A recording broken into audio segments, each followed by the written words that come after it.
and everything. So yeah, we're pretty Perfect. much ready to go. Awesome. Yeah. Well, thank you so much, Donnelly. Yeah. I appreciate you coming on. Thank you for having me. I think I mentioned earlier, I saw my friend Kimberly Kester on a previous episode. Yeah. And then I thought, I want to be on that podcast, but I didn't want to look like an idiot and go, hi, can I be on your podcast? No, please do. And Everybody, you reached please do. out. Yeah. It's perfect. No, it was like I was telling you before. It's, like I didn't think to like go through my friends list, Yeah. and just kind of see. But I was watching you, on YouTube, Mhm. and and I was like, and like I said before, it was that that joke that you told about going to Houston. Yeah. That was my whole relationship with my mom. Complete misunderstanding Yeah. every day. She seems like a wonderful lady, though. She's funny. So the truth be told, I said this on Kill Tony. My mom passed away in 2000, just a couple of years ago. But in Oh. my act, she's still alive because I don't deal with things very well. My spirit animal is an ostrich, and my head is in the sand most of the time. I just don't want to deal with things, especially emotions. Yeah. So in my set, she's alive, and I really should change that because when I come off the stage and I meet people after the show, they're like, "Oh my God, when are you bringing your mom to your show? We want to meet your mom." And I'm like, that would be so difficult. Oh yeah.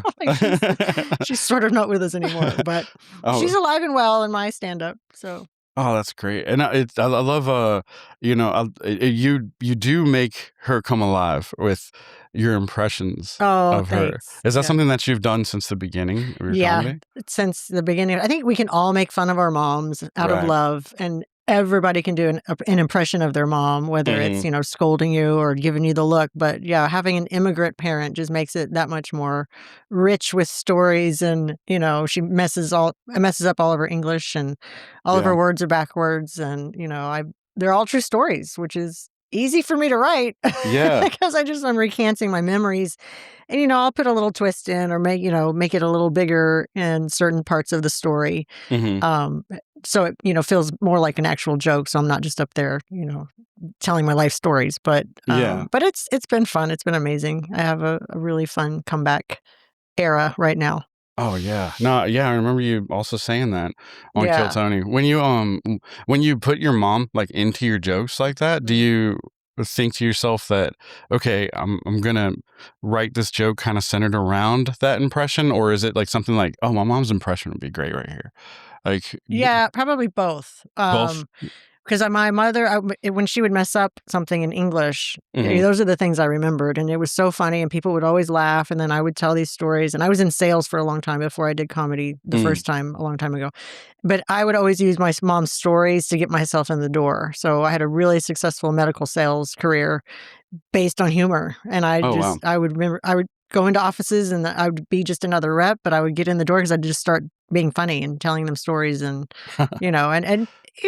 people were great about it. They'd want to hear the stories more than they wanted to buy my products, but it worked Yeah. out. Yeah, there's a lot of comedy in sales. Oh, for sure. Yeah. Yeah. I used to be a ADT, door-to-door salesman, and that was like I felt like I was doing open mics every time I went into somebody's house. Like I was just trying to make jokes to sell like Yeah. useless shit like they didn't need, And I would be so bad about it. I would eventually just admit to them, like, you don't need this. Yeah. You don't need this. Right? You know? Sales is hard, especially when you're an honest person. You're like, Yeah. and you don't have the product that you dream of. But Yeah, exactly. So what prompted you to start comedy in the first place?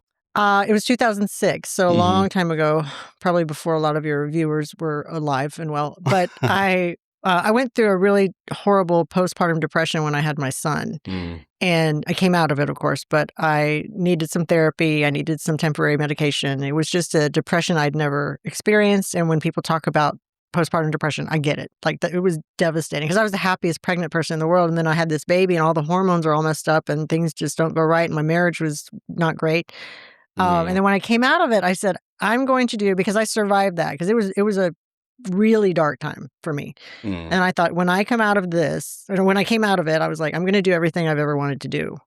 I'm not going to live this life regretting not doing something. And my number one thing was to go do stand-up comedy Yeah. since I was in the 5th grade. Really? So, like, what was, like, your inspiration? Like, did you have, like, a favorite comedian that you just saw and you were like, I want to be just like that? Not at the time. I followed comedy. Like, I watched Eddie Murphy was always my favorite. Oh, I yeah. watched all of, those stand-up days of Eddie Murphy and all the greats back then. Mm-hmm. But I didn't really have somebody in particular, like a female comedian. There weren't too many female comedians back then. Maybe Roseanne, and there weren't a lot of female comedians. There was plenty, but not like now where there's a ton of really good female comedians. But I got into comedy by going to open mic nights at Cap City Comedy, the old location. And I went, one after another and bombed and bombed and bombed. And then finally I started getting laughs, maybe the third or fourth time I tried comedy. Oh, wow. And then my friend was there to film it. I think it was the fourth time I did an open mic night. And it was just funny enough that I sent that video to Nick at Night, Search for the Funniest Mom in America.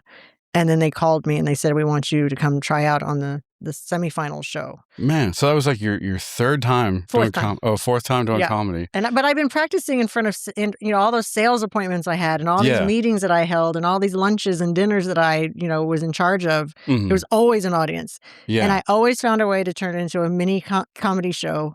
So, and then I would always kind of somehow start talking about family, and I'd get my mom's stories involved. So I was comfortable in front of people, but not in a setting like that. That was intimidating because at a comedy club, they are not, especially an open mic night, they're not going to just start laughing right off the bat. You have to work for that laugh.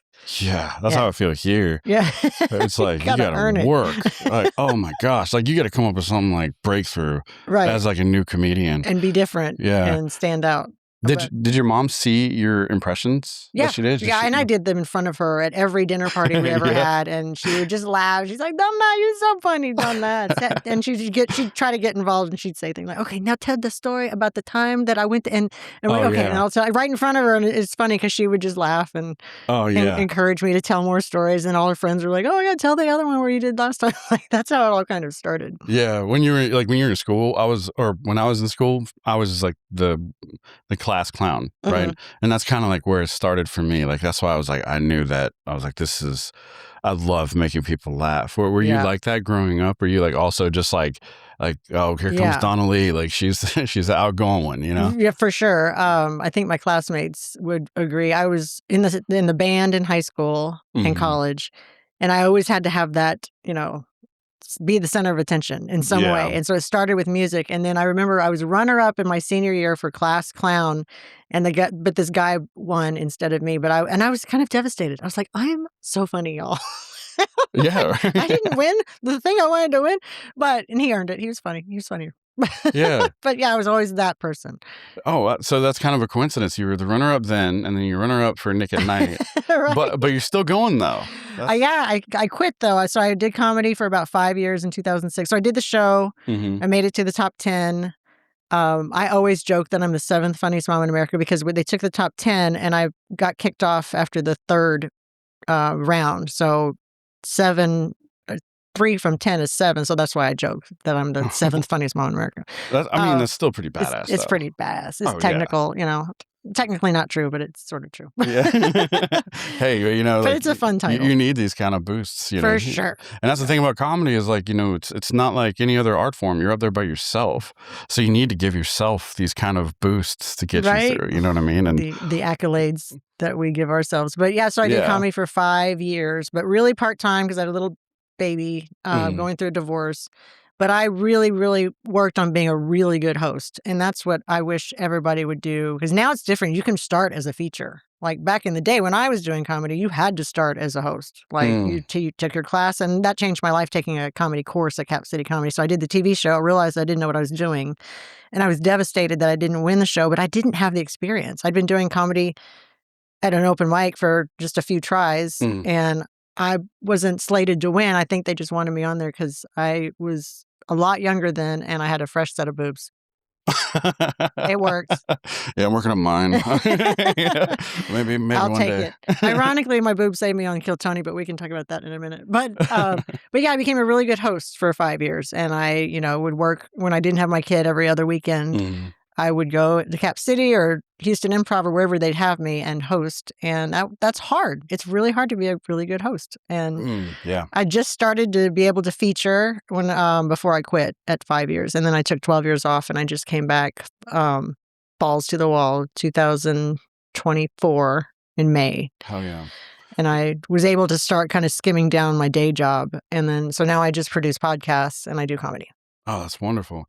Did you do anything comedy related during the 12-year hiatus? I did like one show a year, one fundraiser a year. I Mhm. tried Funniest Person in Austin again once or twice. Like it was only like one show each Mhm. year, which wasn't enough to really keep me involved. Like I, didn't have the chops anymore. I really had to start over May Mhm. 2024. But I've been super blessed with remembering so many people that are still headliners. And I would reach out to this headliner and he'd say, "Yeah, why don't you come feature for me?" And I was like, "Oh my God, I was just going to host." Like, thank you though. That was May 2024. And that just ramped me up to get so many gigs. I've been so blessed, and I can't even tell you what happened. It's just been a whirlwind, but Yeah, I see that you're doing, like, corporate gigs and everything, and yeah, that corporate gigs. So I'm clean, as clean as I can be most of the time. I'm mm, clean-ish, so I can do a squeaky clean set, but I can mhm, also be a little edgy, but I never cuss a lot. I might mm. say, bitch or something, or ass because that's in one of my big jokes. But when my son was little, I knew he'd be really conservative like my ex-husband. And my son, my goal to be a clean comedian was that I never wanted my son to pull something from the internet that would embarrass him when he was an adult. Okay, yeah, sure, And now sure, he's an yeah. adult and he comes to my shows and I put him in my act because he has a heavy Southern accent. So I make fun of him in my act and he calls me up every day and he's like, "Mother, how the hell are you doing?" I mean, he talks just like that. Really? Yeah. And then my mom is like, "Don't know what the hell you do." Like, it's very Yeah, different. They're complete opposites, but it's but you don't fun to really have all have the. an accent. I don't have an accent, but I Yeah. draw from their accents. And Wow. yeah, so I've called him up at the Jimmy Kimmel Comedy Club in Las Vegas. I was featuring for my friend who's headlining, and he was in the audience with like 40 of our friends, and I pulled him onto the stage at Jimmy Kimmel Comedy Club.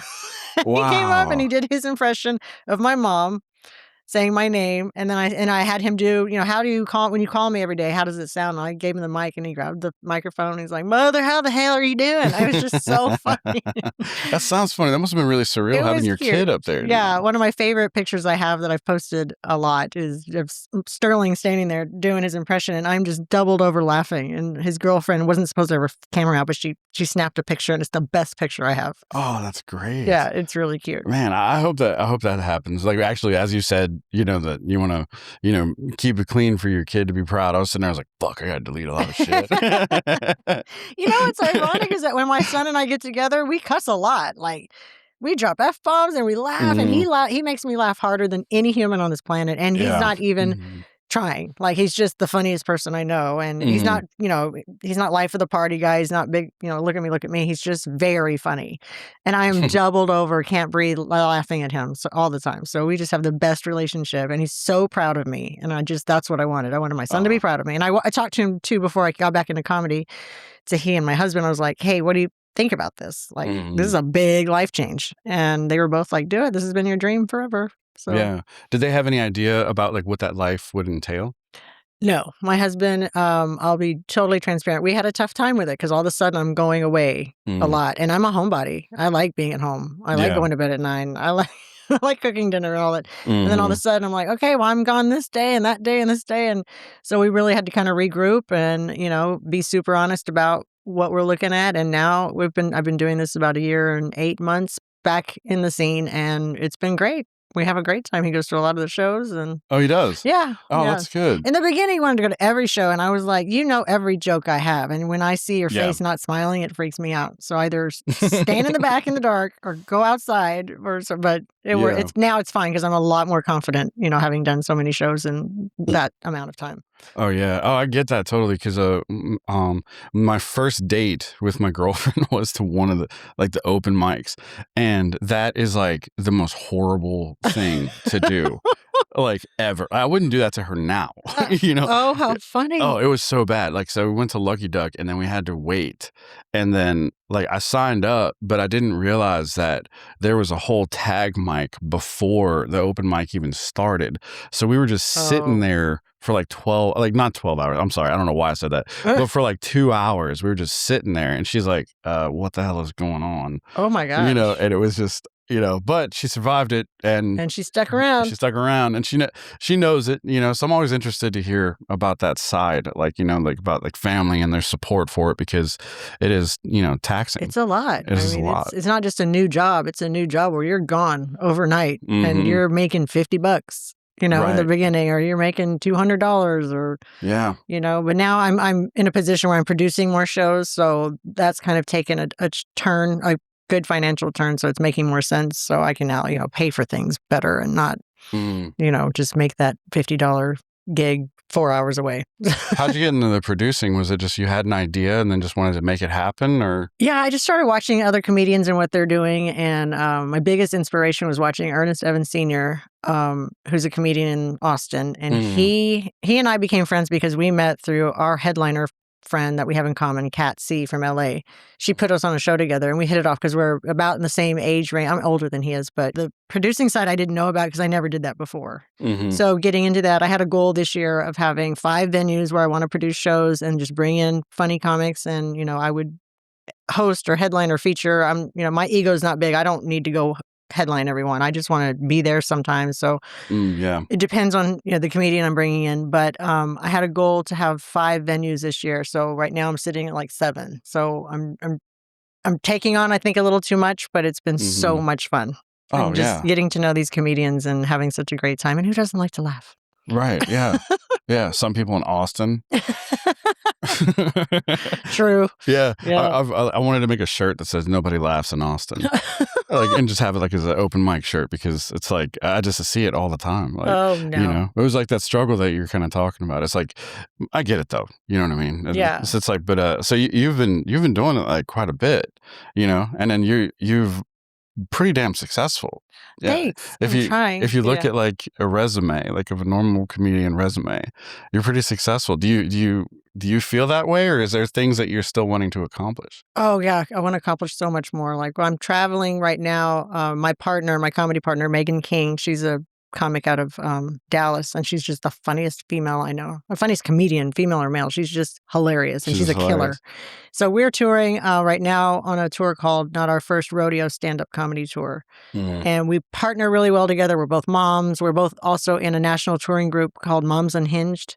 And that's the group that Kim Kester was telling you about. So big, giant, 400 to 600 seat venues and just outstanding fun. And that's where we met and we hit it off. And then we thought, well, let's do something similar because we're in Texas together and Moms Unhinged is national.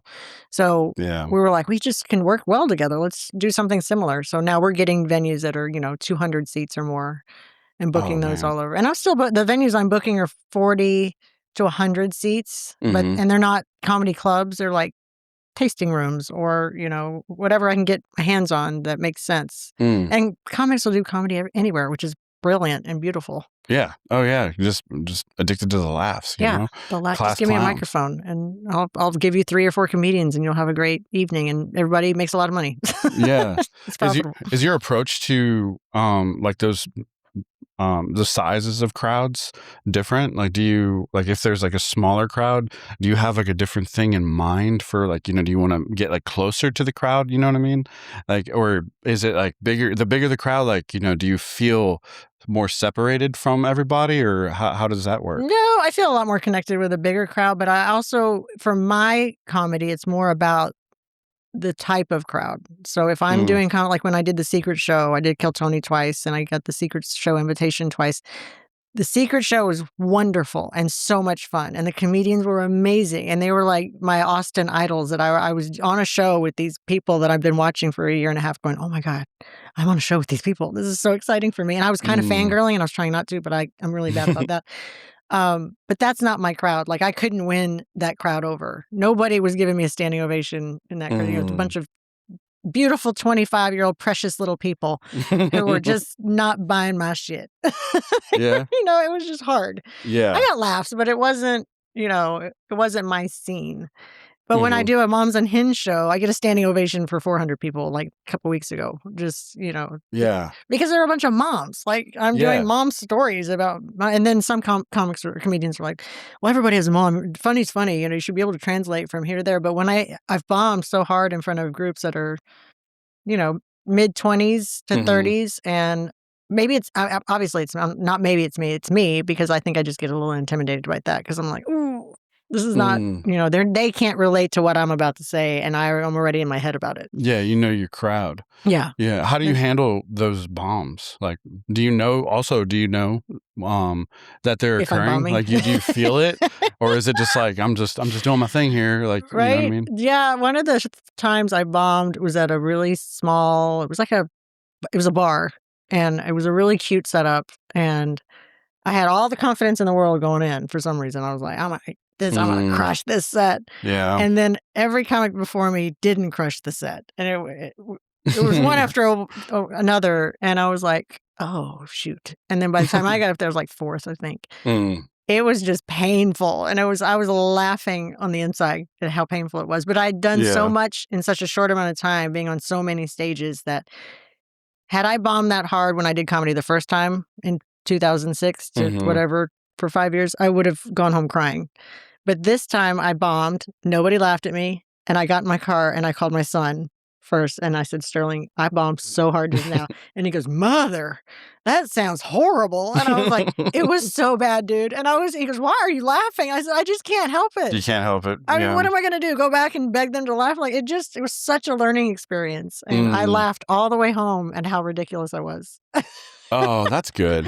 That's good. And I felt like I'd turned a corner. Like, the old Donna would have just been devastated, like I said, and just been so, I'm not doing this anymore. I quit right now. This is the moment I quit. Yeah. But I just laughed. I was like, get me another stage. I need to redeem myself, right? Yeah. And that was hard. And that was, I don't know, maybe 8 months ago. Oh, yeah. Oh, I feel that. I had back in I think it was New Year's Eve of 24 going into 25. Yeah. I did a Buzzkill at the Buzz Mill. Oh, I've seen that. Yeah. Yeah. And it was, the crowd was loose. Everybody was good. I was like, oh man, I'm so excited. I bombed. I was the one that was I was sitting there and I was like, I felt it at the very first right joke. At the beginning. Oh. Yeah. And I was like, oh, fuck. I'm like, oh, this sucks so bad. I was like, man. And then I started, after that, I literally just went home and I was like, I think I just I don't know, put on some kind of cartoon and I was just like, I need to feel good. Right. You know what I mean? I was just like, fuck, dude. Oh, you know, those bombs are it gets they're painful, but they're they're what makes you grow. Yeah, you need them. There are so few comedians that I've ever met who didn't bomb. You have to bomb to grow. But I bombed pretty hard my first Kill Tony. And I did a joke that I had rewritten, but I didn't rehearse it as I should have. It's a 90-second joke, but you have 60 seconds. So I did this precious little favorite joke of mine, my 90-second joke. I'd worked on it, but I didn't do it in a club in front of people. It's for 60 seconds. I've done it a bunch as 90 seconds. So anyway, I'm on stage at Kill Tony, freaking out. That feeling. You get on stage and it's nothing like you can ever prepare for. And I'm doing the joke. I end the joke and there's not one person who laughed. But that very next second, Tony Hinchcliffe starts making fun of my boob size. Oh, and I was like, yes, I've never wanted to talk about my breasts more than right now at this very moment. If it'll take your memory away from the joke I just bombed. It's just something. Yeah. So then they just started making fun of my boobs and it was hilarious. And I was like, wow, this is really going in a direction I did not plan on. And I didn't even think I wore anything it wasn't revealing. I mean, I had a shirt up to here, but it was tight. And my top was tight. And I guess they don't see a lot of boobs or something. It was just a very funny discussion. So then we talked about that. And then at the end, I talked about being on Search for the Funniest Mom in America. Ryan Simpson was the guest judge with Giannis Pappas. Oh, okay. Yeah. And then Brian Simpson was giving me grief about, because I say Leanne Morgan told me as my mentor, never quit. And she said, Donna Lee and your tiny little britches, never quit comedy because there's not enough mom comics out here. And you and I we need to be in this together. And I opened for her 3 times. And she was, because we did the same TV show but different seasons, Cap City Comedy would pair me with her when she came through town. So I was blessed to work with her.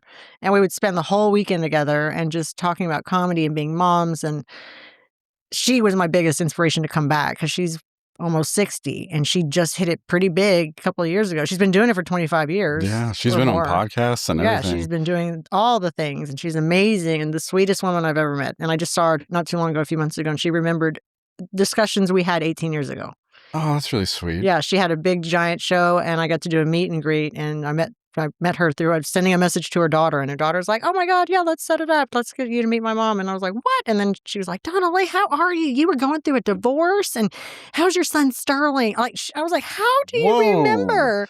these Damn. things. Yeah, but that's how that went. I mean, she's incredible. So she's so sweet. So anyway, I'm talking about her Wow. on Kill Tony, and Mm. Brian Simpson said, "Well, Leanne Morgan didn't quit," and I was like, I'm a quitter. I had to go take care of my son and my stepsons and my husband and my job, and I put everybody first, as moms do, and then became an empty nester, and then I got back into comedy. But then at the end of that particular episode, 722, at the end, Brian Redband said, "Hey, do you remember the joke that got you on to Search for the Funniest Mom in America?" Mm. And I remember feeling this incredible weight lifting off of me, like, oh my God, he's giving me a second chance to tell a Oh, joke.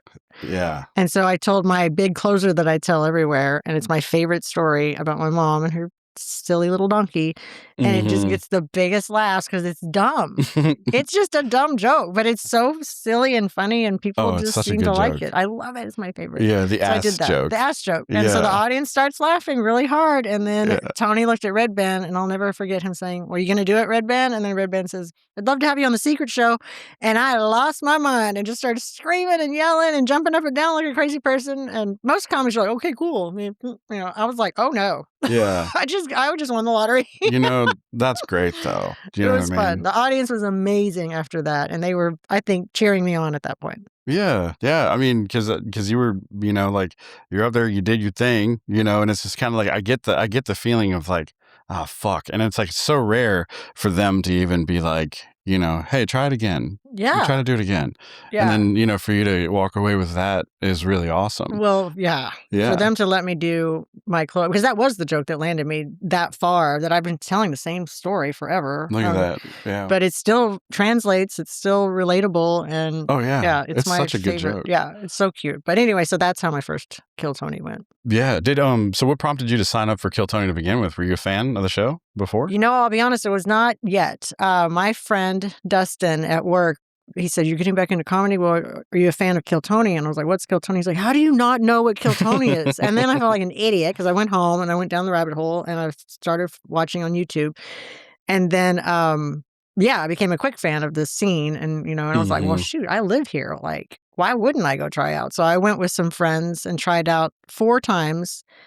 But I wasn't ready. I'm glad I didn't get chosen until I did.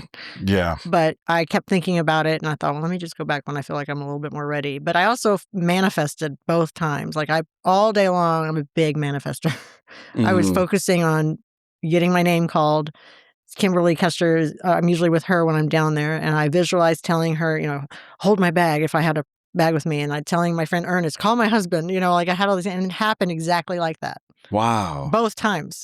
Really? Yeah. It was really Wow. cool. So you just I knew it. visualized it, and I knew it was going to happen. And I woke up both mornings, and I was like, oh my God, I'm going to be on Kill Tony tonight. Yeah. And it absolutely happened. The first 4 times I didn't have that. I wasn't prepared. Yeah, you just kind of just knew, today's not going to be the day. Yeah. Yeah. Yeah. But it was incredible both times. It was just life-changing. My social media got a lot bigger. I'm not, I don't have a huge presence, but it went from almost nothing to, what I have now, which has been outstanding. And then lots of people reach out because they saw me on Kill Tony, and they're like, hey, you want to do the show, or you want to do this podcast? So Yeah, that is definitely a thing. When I was on it, I didn't think what I had to offer was anything special. But I had a lot of people reach out to me and really encourage me. Even though I was like, oh man, I felt like I didn't do well at all. Oh yeah. So it's pretty cool, to kind of see the support that you get from that community, because they're lovers of comedy. Right. And so that's really awesome that you got that. And the other thing I think is really cool is that out of all the people I've had on, I think you're the only person who said that they enjoyed doing Sunset. Oh, really? Yeah. Okay, so I'm not the only one that had a tough time. Yeah, I loved it because of the experience. I didn't love my set. I didn't love that I couldn't kill. Nobody's being murdered by me that night. I went on the second time I did Sunset, The Secret Show. I went on right after Timmy No Breaks. Oh shit. Yeah. I was like, man. really? Y'all want this boring, slow ass talking mom to go on after Timmy No Breaks? And he's adorable and lovely, and he was so nice. And he, got them all ready for me. And he's like, if you don't have to clap for this lady when she comes out, I'm going to come out there and kick your ass. Like, he was so sweet. And so I went out and everybody was really nice, but I didn't crush anybody. I did not crush a thing. That is all right, though. No, but it was fun being in the green room and talking to Red Band and all the other comedians and just getting to know people. And, because of that, I made some really good relationships where I produce shows and I'm having some of those people do my shows because I thought they were really awesome and also funny. Oh, that's great. That's awesome. A moment ago when you did your Leanne Morgan impression, it was like spot on. Like spot on. Right? I was like, that was so good. Yeah. I tell her, now that she's so famous, I can say, who here knows Leanne Morgan? And lots of people raise their hand and they cheer and everything. And I'll tell the story. And I'm like, and she's straight up said, Donna Lee and your tiny little britches. I could never quit comedy. And I was like, so what did I do? And people will say it in the audience, you quit. I go, I quit. Yeah, but like, I was actually just having this discussion too about it, is that like, I met some comedians out there who like gave up everything, became homeless and things like that to come and just pursue this comedy as like open micers. Yeah. And it's just like, I get it, I understand it, but at the same time, I'm kind of like, life kind of takes you away from being able to accomplish your dreams in that way. Like, for example, like I wouldn't have been able to build this without my job. Yeah. You know what I mean? Yeah. And so it's kind of like I do have this thing where I'm like, one day I want this to sustain, me as a living. That would be amazing. Right. That's the dream. Yeah. But so I understand, I guess why you quit. But I kind of don't think you quit, because when I think of quit, I think it's over. Yeah. It's done. I took a hiatus. You took a hiatus. Yeah. I found that word. I never thought to use that word, but this is a long story I'll make short, but I co-authored a book with Kevin Harrington, who's the original Shark Tank guy from Shark Tank. He's one of the original judges. So I reached out, there was some contest thing, and I shared my story, and then I had a Zoom with one of his people, and they were like, we'd love for you to cooperate on this book and be a co-author where you'd write a chapter. And then, in the end, I get to buy this book at a wholesale price, but I'm on a book with Kevin Harrington, who's super, super famous in the entrepreneurial world. And in that book, though, I got to talk about how comedy saved me in that I wasn't living my best life. I wasn't fulfilled. I am the happiest I've ever been as a mom, like being a mom and a wife and a really badass medical management person. Like I was in pharmaceutical sales, ran clinics, marketing director, clinic director, practice manager. I've had all these amazing jobs in my 25 plus years in Austin and in the medical field. I did all of that and I was super fulfilled, but I was always sad that I gave up comedy. And so I'm telling Kevin Harrington, and he interviewed me so we could promote our book. And I said, yeah, I quit for about 12 years. And he goes, you didn't quit. He goes, you were on hiatus because you're back.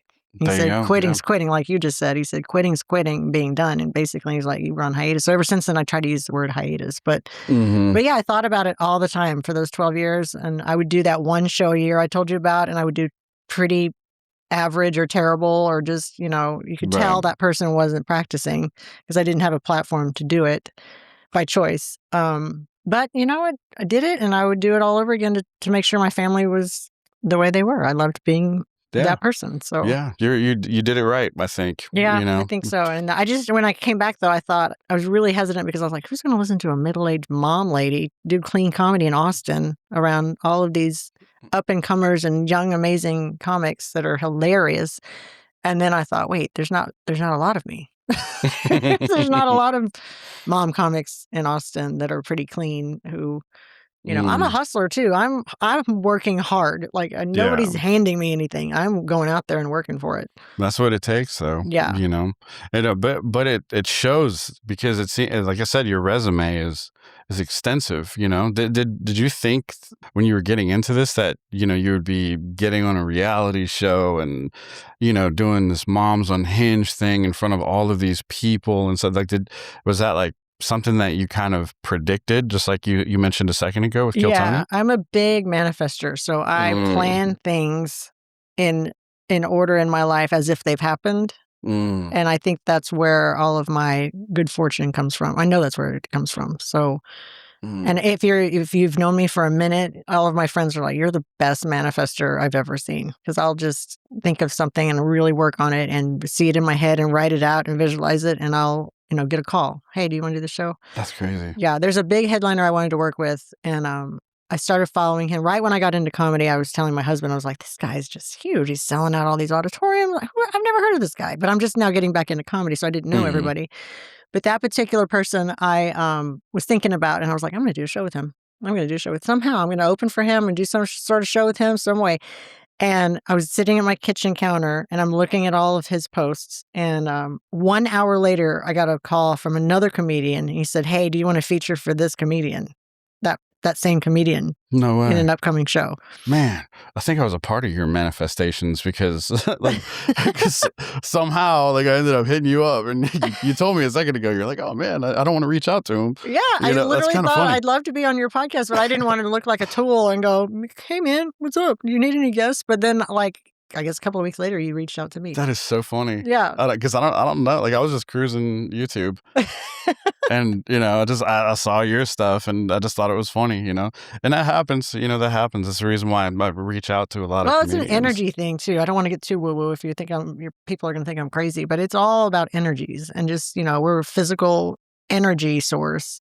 And I Mhm. think our energies, expand out several feet out of our physical body. And if you have a really strong energy source that's attracting certain things, they're just going to attract you like magnets. Oh my gosh. So that's how I talk about manifestation. Man, I'm energy source for crap. See? I have the worst luck That's ever. That's never going to change until you change it. Really? Yeah, until you decide no more crap. It's time to wipe.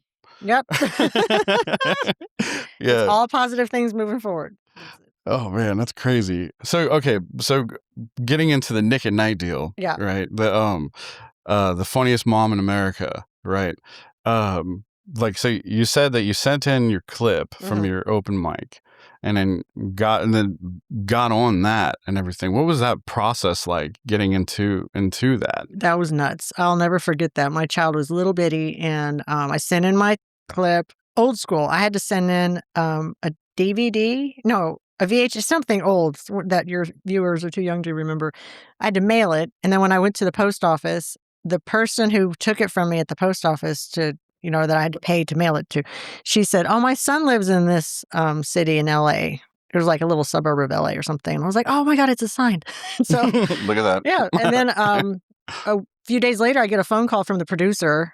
His name is Jeff. And he said, "Hey, we got your video and we have the 20 people we're sending to the semifinals. I just wanted to thank you for sending in your video." And I was like, "Oh, cool." I was like, "Why is he calling me? To tell me that I didn't make it?" And he goes, "Well, we opened up a 21st spot because we think you'd be perfect." And I was Wow. like, "What?" And he goes, and I said, "Say that again?" And he said, "Yep, we have 21 slots. We had 20, but we made 21. So you can come to LA and be on the semifinals and try out to be a finalist on the top 10 that we'll send to New York to do the TV show." Wow. And I was like, wow, I literally have no idea what I'm doing. And I have it on my YouTube, the Nick at Night Search for the Funniest Mom in America episodes. It is horrifying. I'm so bad. I'm so nervous and I'm so high pitched, squeaky, and I'm just freaking out on stage telling my stories, and they're awful. I'm not sure what they were thinking, except like I said, I had new boobs. But I was really cute back then. This is 20 years ago. And then I made it past the semifinals to the finals. And then I couldn't believe I got there. I was like, "Oh my God, how did I get here?" And I was just Wow. wandering around New York City in a reality show. Cameras everywhere. Katie Seagal was on Married with Children, and a super famous actress. She was our house mom. I got to meet Tim Meadows and Jeff Ross and all these famous comedians that did our show. They were like judges on our show. Yeah. And so then you had to do these competitions through the day, silly competitions, as you can imagine. And then we had to do stand up at night against another comedian on the show. So somehow I made it to the third round, which is why I say I'm the seventh funniest mom in America. But they paired, and the reason why I go by Donna Lee is my stage name, because there was 2 Donnas. I saw that. Actually. And then, and the producer's like, "One of you has to change your name." And we were like, "What?" Like, we have to change our name? And I said, and she goes, "I ain't changing my name. I've been Donna." And she's been in comedy a lot longer than I was. So I kind of was bowing down to her. And I was like, "So my middle name's Lee, and I really prefer being called Donna Lee instead of Donna anyway. So I'll just use that as my stage name."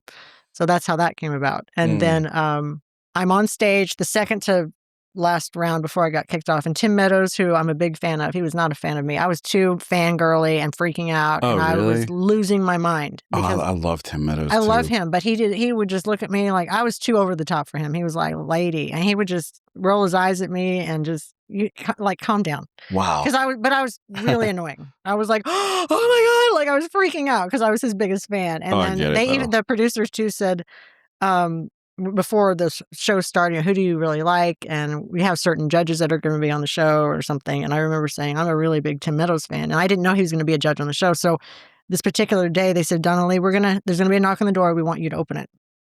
So there's a knock on the door in the penthouse, and I opened it. It was Tim Meadows, and I just lost it. And that's the moment he didn't like me.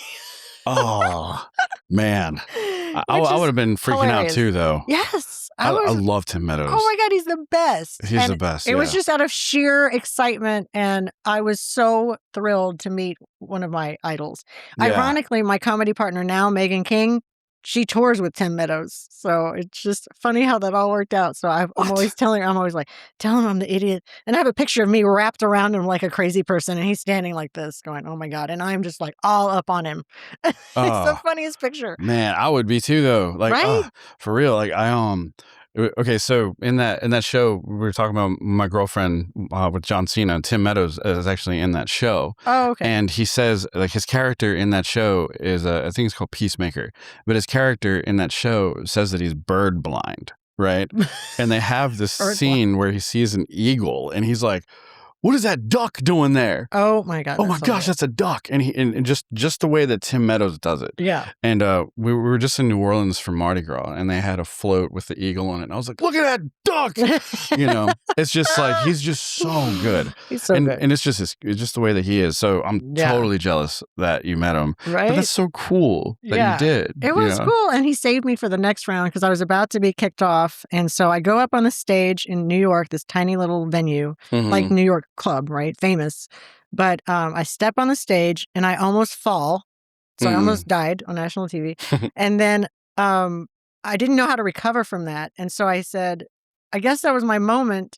And I didn't know what to say. And I looked at the audience, completely packed audience, and Tim Meadows and another judge are on this lifted up riser thing on their chairs, and they're judging us. And I said, speaking of moment, my mother-in-law is Mormon, and I just didn't know what to say. And he spit water. He was taking a drink of water and spit water out of his mouth because he thought it was so awkward and funny. And I didn't know and then I just went into the story about my mother-in-law being a Mormon.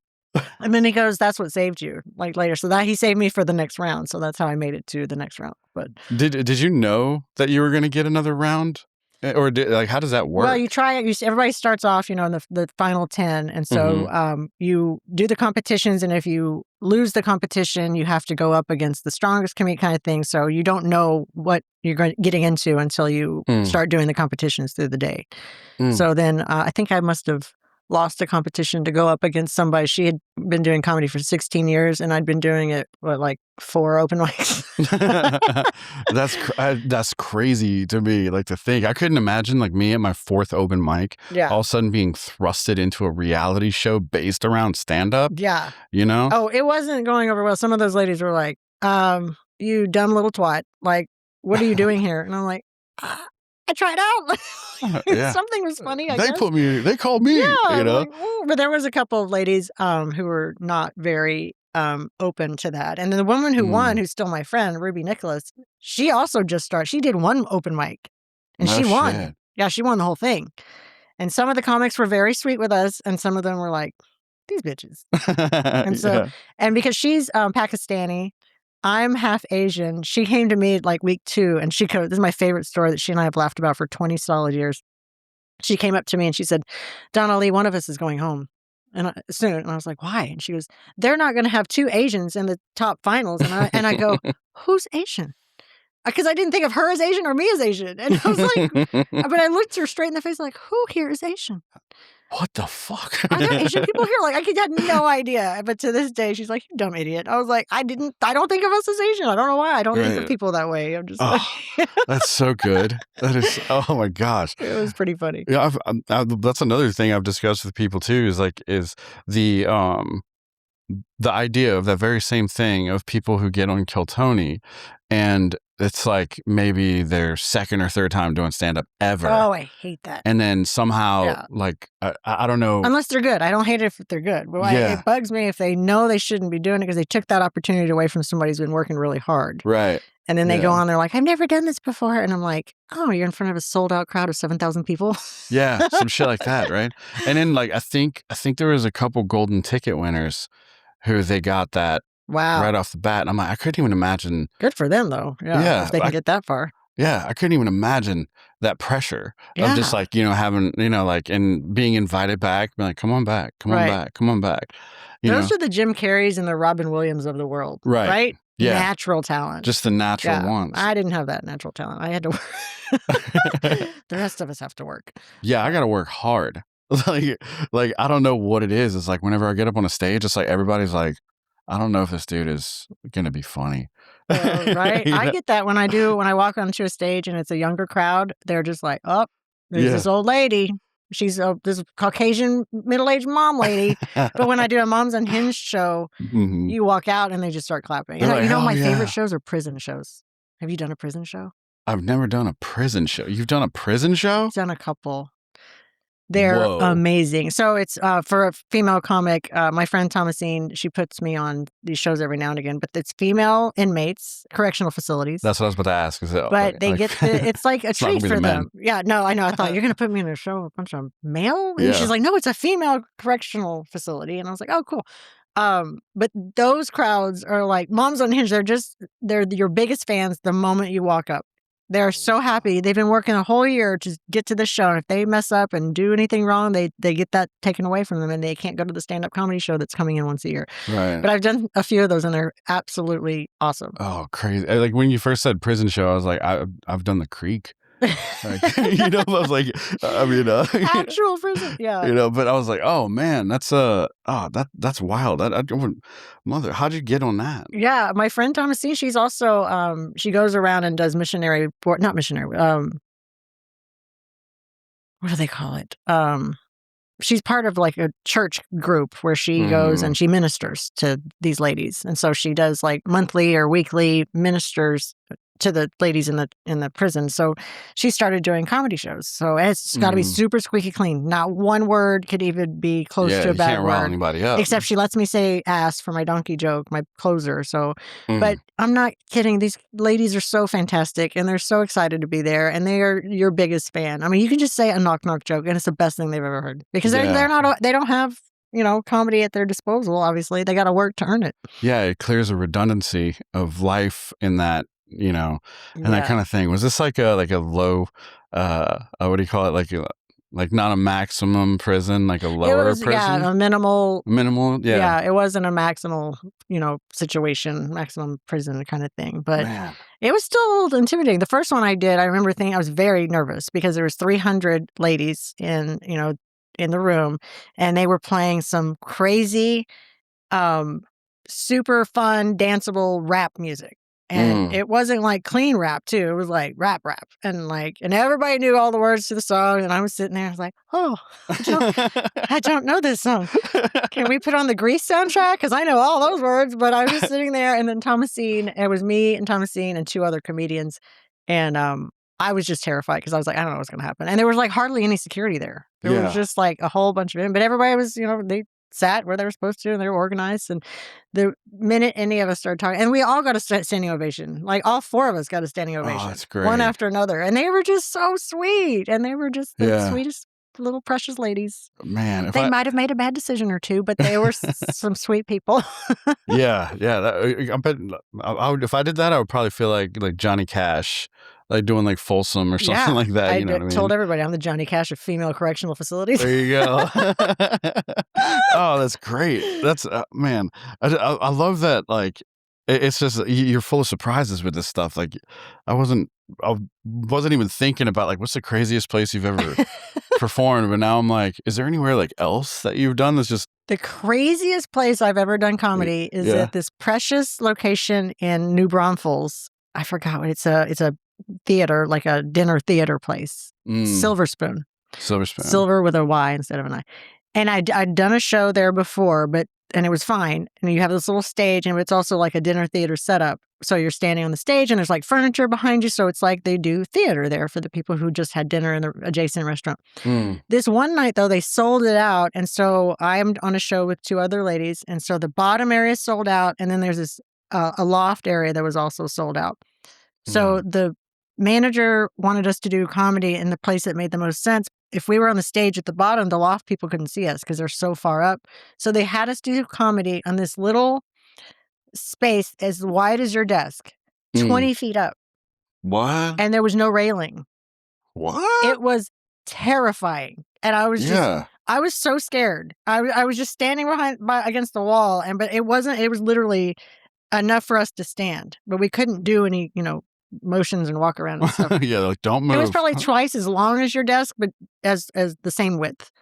This is not a big desk, by the way. In the air. Yeah, 20 feet up. That's crazy. I have a picture. I'm going to shoot you when I find it, but it's I'll put it on if that's cool. Yes, it's hilarious because one of the comedians is at the bottom and she took a picture of me and I took a picture of them too, but it's like it looks like you're 40 feet up. That's the most scary time I've ever done comedy because I was like, there's nothing to hold me back. That was surely an OSHA violation. I was just about to say that. Yeah, because there's no railing and there's nothing to prevent us from just falling onto the wooden stage below us. You're not wearing a harness up there.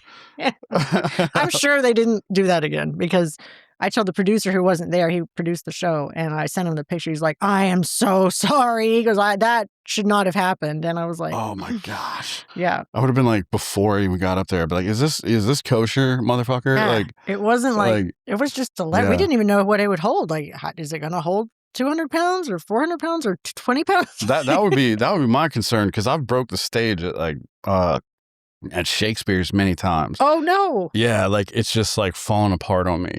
And and then they actually started ratchet strapping the stage. Oh, how funny. Yeah, not necessarily for me, but Trey's coming. Right? That big bastard. He's like, you can hear him cracking the concrete out there right now. Like, I'm just dragging my knuckles through, and I just get up on the stage, and they're like, "Oh fuck, we gotta ratchet this thing." Oh no, that's funny. But like when the first time I saw him do that, I was like, "Oh, thank God, dude!" Right? Relief. Because they have a pole. Like, have you ever done anything at Shakespeare's? No, I've just been there. I've not done a show there. They have that corner, right? And in that corner right there is where you perform in that little triangle. And they have like a pole that's like right there. So the stage is like very small, right? And then, but like the corner piece, they connect it. Like, I see. They take it off and they connect it. And they take it off and they connect it. So it's like a mobile piece. Wow. And so I would get up there and I'd be like, "Oh, this ain't good." I'd be like, "This is not fucking good." I'm like, because I could feel it like moving, and I'd be scared to like move, But then, one day I saw him ratchet strap, and you're like, "Yes." I was like, "Oh, dude, good job, dude.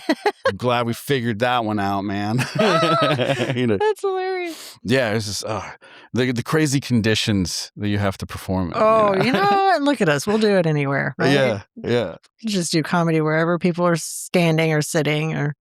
Yeah. It's a really unique job, isn't it?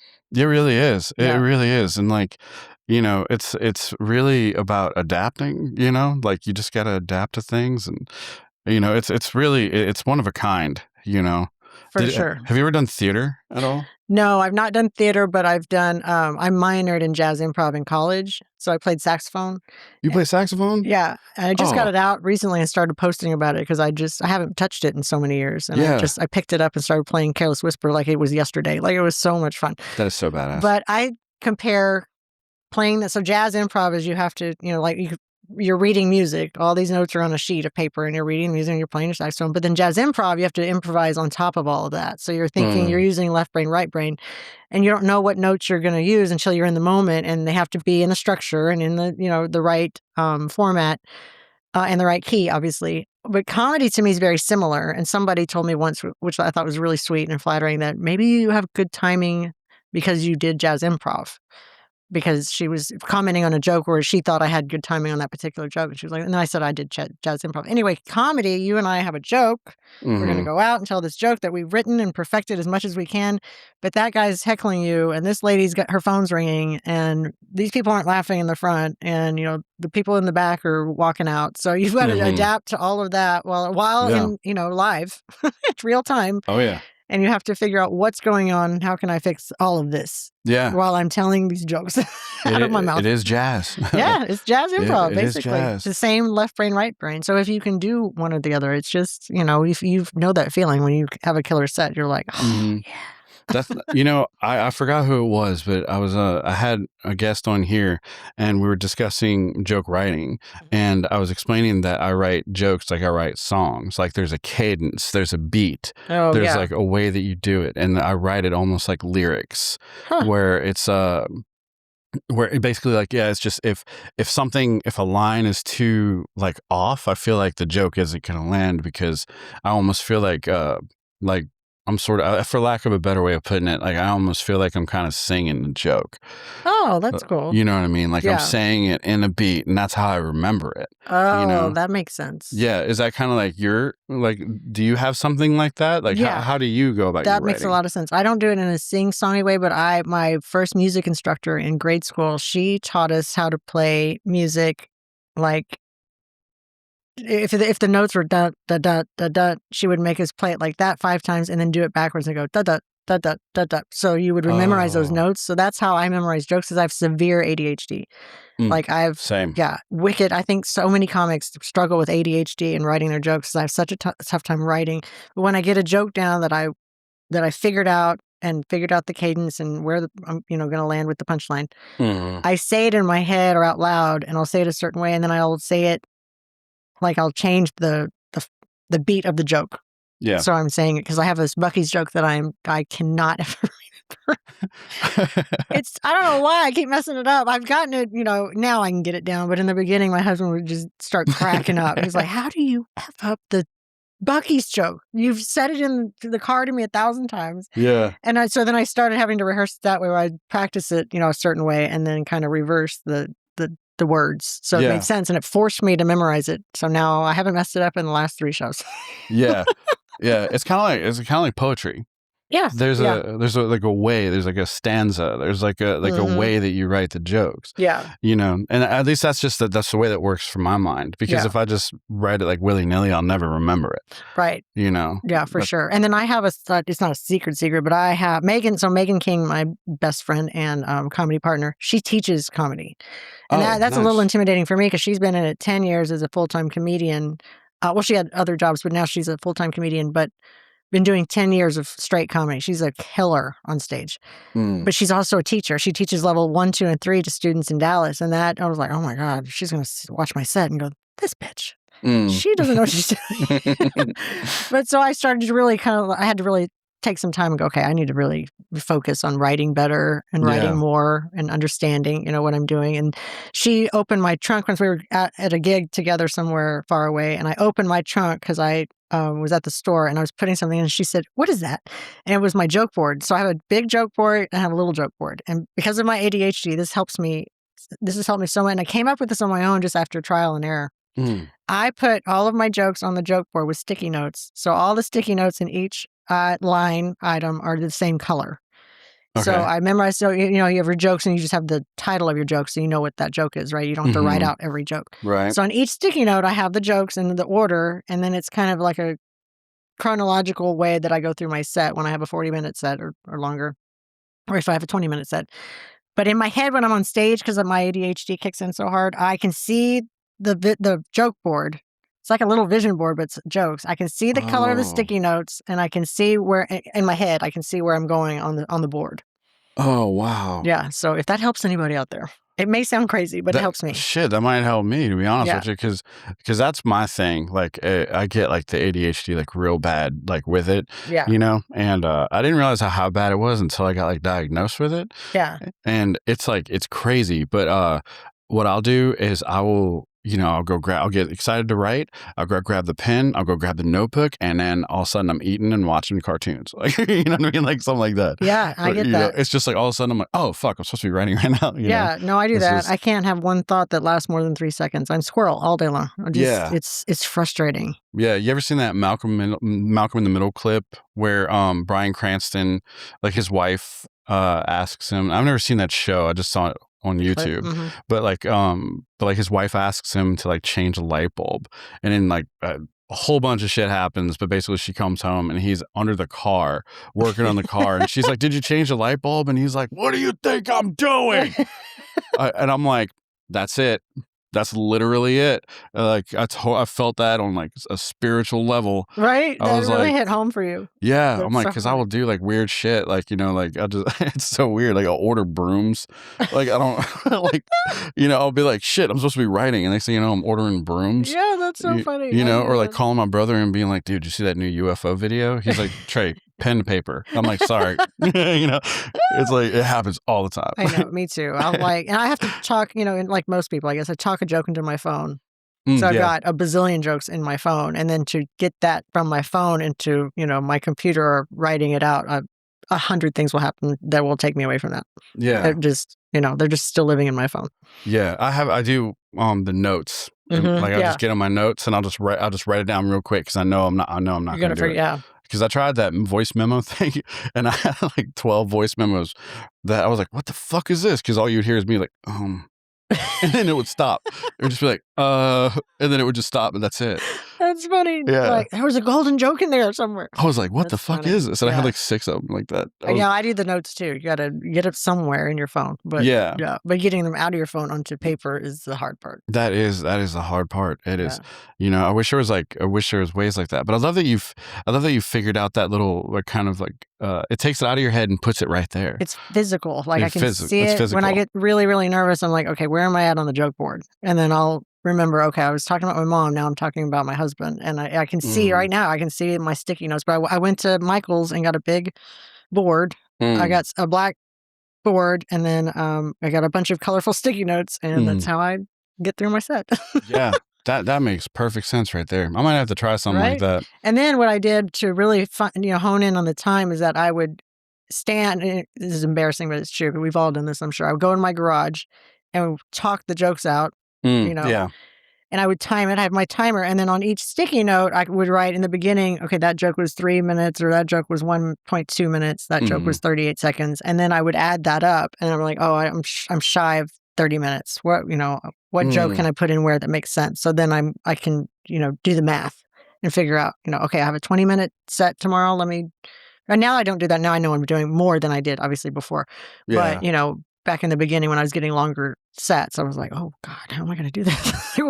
Yeah. I need to structure this, and my ADHD won't allow me just to be a normal human and just sit down and figure it out. I have to have visuals and colors. Yeah, but that's Sticky good notes. though. Like I Yeah. could see that because I feel like if I'm very far away from having like that long of a set, because I'm still trying to find. I think I'm still trying to find my voice. Like I kind of I kind of feel like I'm boring. Like I feel like because I don't do much. You know what I mean? And that's kind of like the way that I've always sort of been. Yeah, I have exciting jobs and things like that, being a firefighter and all that stuff like that. But it's like my firefighter buddies, they'll be like, dude, you should say that story. And I was like, I don't get it. Like you can't say that to them. They just don't get it. Yeah. Yeah. It's not in the structure of a joke yet. Yeah. Yeah. So it's all about finding the crowd, finding the voice, Yeah. And so I'm still working on that. But I'm trying to find something like sort of what you're talking about where I can, get it from here to here. Yeah. Right. Without being interrupted. Yeah. Or turn to the cartoons and stuff. Well, you're welcome to use my idea. Yeah, I might. Like I might have to try that out for sure. Yeah. What's like the funniest thing that you do that's not comedy related? Ooh, I have 4 wiener dogs and 4 cats. 4 wiener dogs and 4 cats. Mhm. Oh, that's cool. That's That's like fun. a living chessboard right there. I know. I have a little zoo. Megan comes over and she's like, "You have a zoo?" Because just at any given time, there's just animals walking around, sitting on your Hmm. lap, following you all around the house. That's a lot of fun. I also work. My previous day job was I was practice manager at a urology clinic, urology specialist of Austin, Mm. but I still run our podcast. So I produce and host a men's wellness podcast, Oh, and okay. we talk about everything. There's no penis discussion that I'm scared of. We Mhm. talk about all of the men's wellness things you could possibly imagine. In the last week's episode, we talked about urethral sounding, which is when men put things up their pee-pee holes. Oh, okay. Yeah. Like a catheter for like a Well, catheter it kind of deal. started in early life as catheters, but now men put things up there for pleasure. So I did a whole Oh, episode about that. Yeah, yeah. that's the reaction I get every time I talk about I it too. didn't even know that was a thing. Yeah, it's a thing for a lot of men, and they do it wrong, and then they end up in our office with our urologist or in the ER because they've done something terribly wrong. I imagine. Yeah, like You things know? will get up there and get stuck and end up in their bladders, and it's horrifying. But that's a really funny topic. Wow, that's hilarious. Yeah, something it's scary for most men, but no, that's a lot of fun. The men's podcast is called Armor Men's Health, and we've Armor Men's had Health. yeah, I'm we gonna write that have down. 788 episodes. What? Yeah, we've been doing it for a long time. That's great. And then I have another podcast called the Ryan Wayne Salon podcast, where my hairstylist is an influencer on social media. So he's got like a bazillion followers, but he's also a hairstylist. He and his husband own Ryan Wayne Salon in near Fort Worth. And so we have a podcast together. So we've got, 250 episodes, I think. Oh, that's great. Yeah. Do y'all do like weekly? You release Well, I weekly? go up there and get my hair done, and then we record 4 or 5 or 6 podcasts together, and I produce those weekly. And then Armor Men's Health is also produced weekly. So every Wednesday, I drop both of them on Spotify and all the podcast sites. Oh, that's so cool. That's so cool. Yeah. Yeah. So it's really informational. The Men's Health podcast is really, it's not all gross stuff like what I just said, but it's a lot of really informational stuff that men need to know. Yeah. So When I was becoming an EMT and I had to do the clinicals, one of the first things, like the first thing that I had to do was work in an ER, and they had a guy who I was shadowing, and he was a nurse that I was shadowing, and he had to give another dude a catheter, and watching that was like, nothing is ever going there. Ever. Right? I'm Pray like, you hell don't need- no. So that is like wink, wink, wink, wink, Right? like no way. Yeah, Yeah. you would be surprised at how many men do these things. There are lots of nerves in that area. And just like in the anal cavity, there's just lots and lots of nerves. So some men get a little too excited and do a little too much. So I'll just leave it there so I don't scare anybody out. Yeah, that's Yeah. crazy. Yeah, I fucked up actually. Like, it wasn't too bad because they have the what do you call it? Like the plastic probe things that go over the thermometers. But I fucked up and used a rectal thermometer when I shouldn't have. It was Stop. so bad, but they didn't tell me. You know what I mean? Like, so they were just like, Oh, Trey, no. we need you to go get a thermometer, take her temperature. And I was like, yes, ma'am, you got it, yada, yada, yada. So I go into the drawer that said thermometers, and I grab the thermometer, and I go and I put the probe on, and And I'm it was like a sitting there, I'm rectal. like, oh man, 102, you've got a fever. I'll go ahead and let the nurse know. And I come out, and the nurse was like, what did you do? And I was like, I know, it's 102. She's like, that's the red thermometer. And I was like, does it change temperature or something? You're like, She was like, Is no. it hot? Oh. She was like, red is anal. And I was like, Oh, no. You didn't tell the patient, did you? No. Oh, okay. No, they told me not to. I didn't know what the fuck to do. I panicked. I was like, oh my God, how could I? I was like, geez. And they're like, Yeah. no, it's all right. We clean them. It's okay. But that's just, no. And I'm like, it's not okay. As long as the patient didn't know, you got a Yeah. correct temperature, everything's good. But yeah, That's funny. apparently that happens. I'm you know, sure they need to be so. more clear on how they've, categorized everything for you. They I do. blamed them. Yeah, that's me too. I blame them too. Jerks. I'm totally like, it's all your fault. Shouldn't have done that. Bunch of You know? jerks. Yeah. Yeah, they totally should have their like just put the label on there, just the word "but." fault. Yes, exactly. Just rectal, but anything works. I'd have been like, no. Mouth, yes. Yeah, I'm That's how like, that works. fuck. But now I'm like, I triple check, even in clinics where I know that will never happen. Right? You know? Yeah, you have PTSD from that. Yeah, a lot. So That's let's funny. see. Well, we're at over an hour. Oh, cool. Yeah, Awesome. Well, that's thanks for pretty. having me. Absolutely, Yeah, yeah. that was fun. Oh, yeah, it was a lot of fun. Do you have anything you want to put out or like anything that you Oh, know got yeah. going on? Sure. I've got some great shows coming up with Megan. We're traveling all over the place, several different states in the near future, and then we'll be a lot more around the country through 2026. So that tour again is called Not Our First Rodeo, stand-up comedy tour with Megan King and Donna Lee. Mhm. All of my shows, whether they're mine with hers or just mine or fundraisers or whatever things I'm producing, they're all on my website, and that is DonnaLeeComedy.com. DonnellyComedy.com. I'll put that up on there too, Oh, cool. so Thank you. so that way everybody can see it and stuff. And I'll also plug it in so they can click on it and things like that. But yeah, no, I'm so happy you did this. It was so fun. Yeah, thank you. It was fun talking with you. I loved it. Yeah, no, it was fun. It was it's like this kind of things. I love to, like I said, just get to know comedians. Getting to know the peoples. Yeah. Awesome. But I guess that's it. Awesome. That's a wrap. Perfect. Thank you so much. That was awesome. Yeah. This little guy. Yeah. Thanks for listening to my